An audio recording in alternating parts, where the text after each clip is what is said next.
আমাদের ওইদিকে যদি আমরা নজর না দিই তাহলে বড় বড় বিল্ডিং বানিয়েও লাভ হবে না, শান্তি হবে না।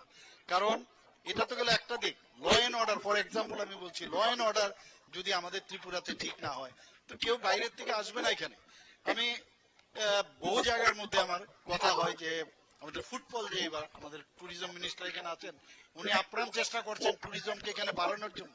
কিন্তু যখনই মানে দিল্লিতে আমি কথা বলছি যে আমাদের এখানে ইন্ডিয়াতেই বাইরের থেকে যখনই আমরা মাঝে মাঝে অনেক সময় খবর পাই যে ইন্ডিয়াতে বাইরের থেকে টুরিস্ট এসছে, হয়তো বা বাইরেও হয়, এটা ইন্ডিয়ার বাইরেও হয়, কিন্তু আমরা আমাদের কথাটা বলবো, যখন কোনো বাইরের থেকে টুরিস্ট হয় আসে, তার সাথে কোনো একটা অঘটন যদি হয়, সেই খবরটা কিন্তু সারা পৃথিবীতে যায় যে ওইখানে ইন্ডিয়া সেফ না।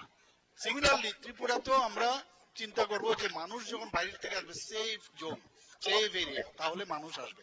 এর জন্য ল এন্ড অর্ডার আমরা যেভাবে মেনটেন করেছি এখানে ত্রিপুরাতে, এখন সর্বনিম্ন 28টা রাজ্যের মধ্যে নিচের দিক থেকে আমরা 3 নম্বর স্থানে আছি। এবং বিভিন্ন যে প্যারামিটার, সেটাও কিন্তু আমি বিধানসভায় বলেছি, সব দিক দিয়ে আমাদের যে অপরাধের সংখ্যা, অপরাধের পার্সেন্টেজ অনেক অনেক কমেছে এখানে।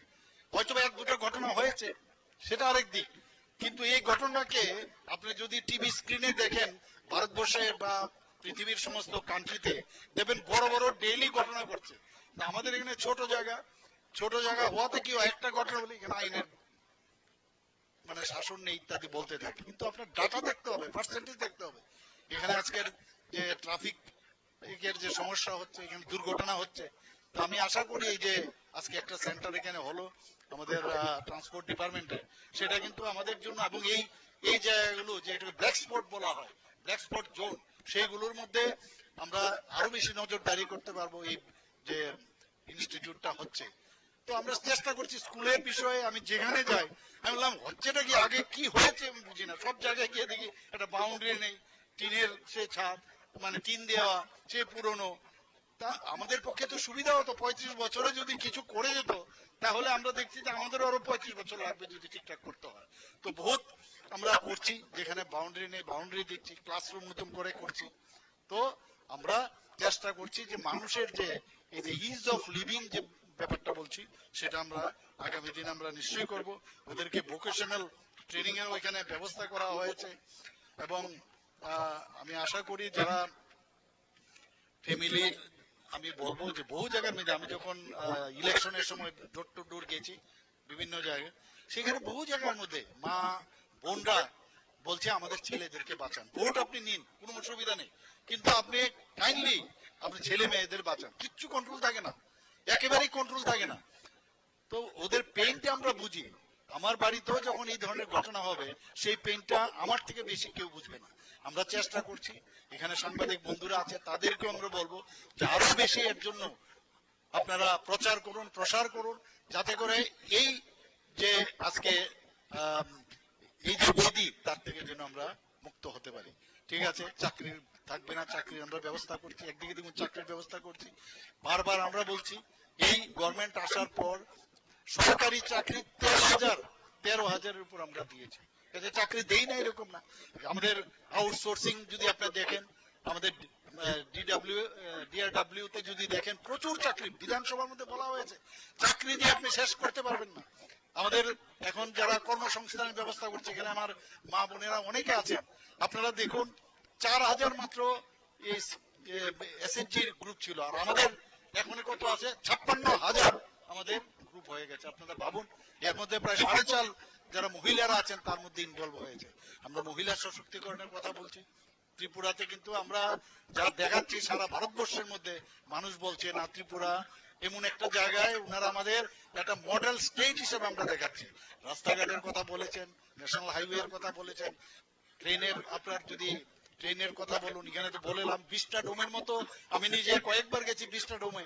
20টা ডোমে বসার পরে আমি ফটো তুলে আমার কয়েকজন বন্ধুকে আমি পাঠিয়েছিলাম, দেখো আমরা কোন ট্রেনে আছি। বলে আপনি কি বিদেশে আছেন, জিজ্ঞেস করছিল। আমি বললাম আরে না না, আমি এখান থেকে ধর্মনগর যাচ্ছি, এটা ত্রিপুরার মধ্যে আগরতলা থেকে এই ট্রেন যাচ্ছে। কত ভালো লাগে। আর স্বচ্ছতা অভিযান, মাননীয় প্রধানমন্ত্রীজি বলছেন যে স্বচ্ছতা ছাড়া হবে না।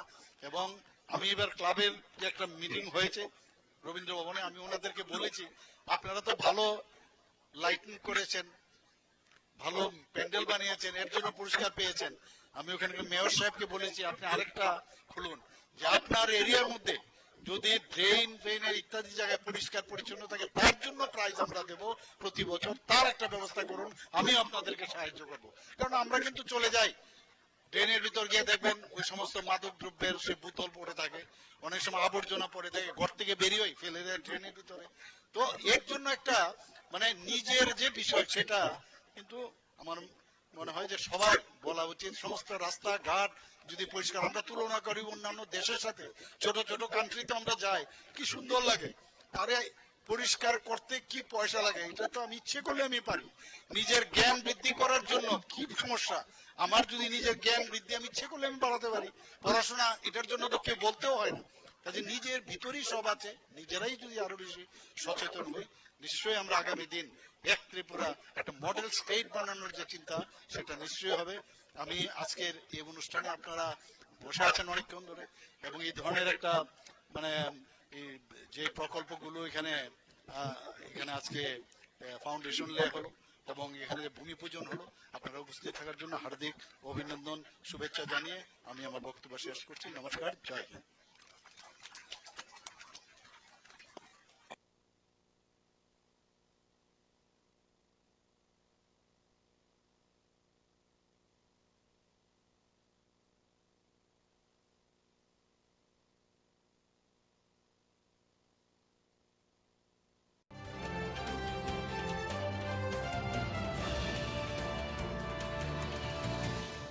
শহর হোক বা রাজ্য, দেশ হোক বা বিদেশ, এমনকি বিনোদন এবং খেলার জগতে সারাদিনে ঘটে যাওয়া খবরে আলোচনা সমালোচনা সেরা 5টি বান নিয়ে স্টুডিওয়ে থাকছি আমরা প্রতিদিন বিকেল 5টায় পঞ্চবান, শুধুমাত্র নিউজ ভ্যানগার্ডে।